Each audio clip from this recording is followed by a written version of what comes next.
Hey, it's me, Valerie. I probably sound a little congested right now. I'm sick.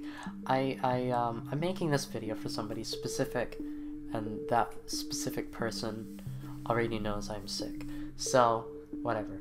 I'm sick, but I'm making a video because I just wanted to make this video. Also, I have a new webcam. It's cool. I'm happy with it. There's this weird thing where if there's enough like whites on the screen, then like all the darker colors, like it's weird. That's beside the point. So I was gonna make a video about recently I've been doing these SMW albums. It doesn't stand for Super Mario World. It stands for Singing Machine.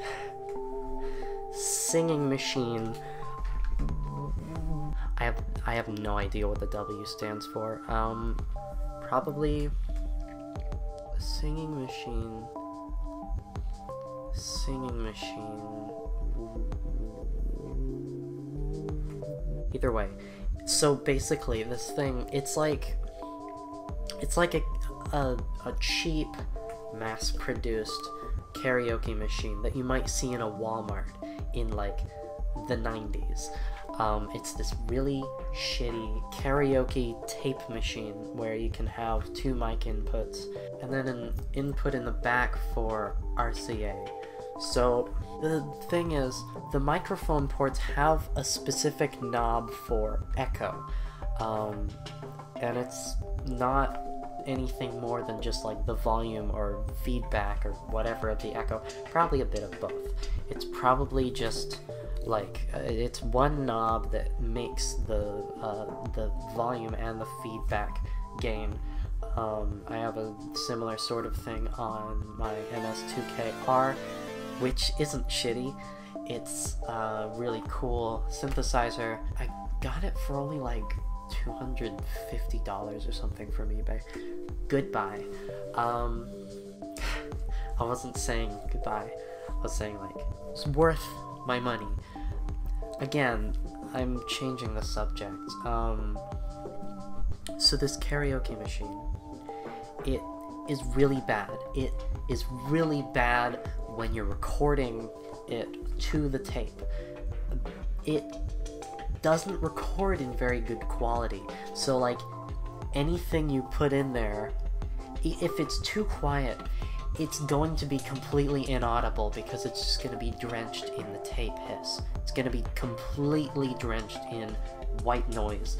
You're only going to faintly hear this like sort of semblance of a melody in the background from whatever you were recording. Maybe there's no melody, then you'll just hear like occasional like, you know, that sort of thing. So if you record it too loud, it's going to be the opposite. It's just going to be way too distorted. It's just going to sound like garbage. Let's play an excerpt. I'll add an excerpt in post from the first or second SMW-40 album.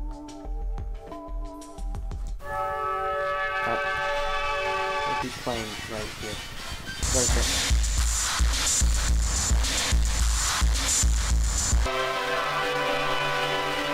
I don't know what it's gonna be playing when that's probably enough time. And that sound was coming from the Deep Mind.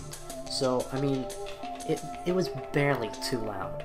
It shouldn't have been that distorted. So, that's if it's, like, too loud or too quiet, you know? That's pretty typical for a lot of tape machines, but it's a lot more exaggerated on this. Now, if you record it at the right level, it is just still going to be completely, like, broken and drenched sounding. It's just muffled. It's compact. It ends up being, like, super compressed. Everything is muffling and drowning out everything else. It's cool. It's really cool, because it's so bad. I love it so much. It makes me really happy to use it because it's so god-awful. and I have a lot of fun just recording whatever on it. It's really fun to mess with it live, to just do like random instrumentation that by itself might be kind of boring or repetitive, but once it has that sound of everything drowning everything else out, it just... A couple times I've compared it to James Ferraro, and I don't think... I wish it was that bad. I think it could be that bad if I was recording everything through the front microphone ports, but a lot of what I'm recording is through the back. I think next thing I'll try is just doing everything through the microphone ports, because what I've done with the previous albums, I've done all the instrumentation stuff through the back, and then done vocals through the microphone port. The disadvantage of doing that is because of the limitations of my rack stand, which I process all the instrumental stuff through. I can't be processing the microphone through effects and then output that separately from the rest of what's going on. So there's a module I'm looking forward to getting, the Ensoniq DP4, which has multiple inputs and outputs. It's just a cool effects engine thing. I like to have vocals processed through different effects than the rest of the instrumentals, because I feel like it's such a different sound that if they're processed together, it just comes across like the master just being thrown through a couple effects, which is basically what it would be with this current setup. So what I've been doing is having vocals through the microphone input. The downside of that is they have no reverb besides the really terrible echo. So I think I'm going to make a few more recordings with a different camera so I can demonstrate just like how significant the difference is between recording through a decent microphone like this one and recording through the back of the thing and then recording through the front of the thing. So I'm gonna do that. Cool. Hey, so I ended up stopping recording and waiting until the next day to resume. So it's a day later now, around the same time. Not quite as late, actually. A few hours earlier. The next day. So, I'm gonna try to cover everything that I was mentioning I would cover. I'm also a lot less sick today, so yeah, happy, cool. So, this is the SMW-40, as you can see right there. Cool. This camera takes a bit of time to focus. So, as you can see, there are two microphone inputs right there. There is the mic volume. I always keep it around the same place between, there's a 1 right there. It's a bit dark so you can't really tell. Yeah, you can tell. There's a 1 right there. There's no 0, but I always keep it about halfway between 1 and the end, the beginning, rather.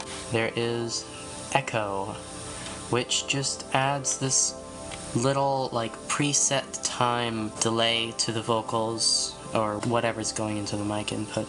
Tape speed, pretty self-explanatory. It's actually surprising to me that that's on there, though. Tone, self-explanatory. Volume, balance, self-explanatory. Actually, no. Balance is between music and voice. So what that means is it's the slider between the microphone inputs and the inputs on the back, which I won't show you because that was inputs. So what I'm going to do now is I'm going to record a snippet of myself doing vocals first, just through this rack stand, specifically the Alesis QuadraVerb, And then I'm going to have those vocals processing through this, so when I start singing I'm also going to be pressing the record button so it goes into the inputs on the back. And then afterwards I'm going to redo the vocals going through the microphone input just for a little comparison on the difference between the three and how they sound. So I'll do that now. Cool.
Hopefully that was a good take.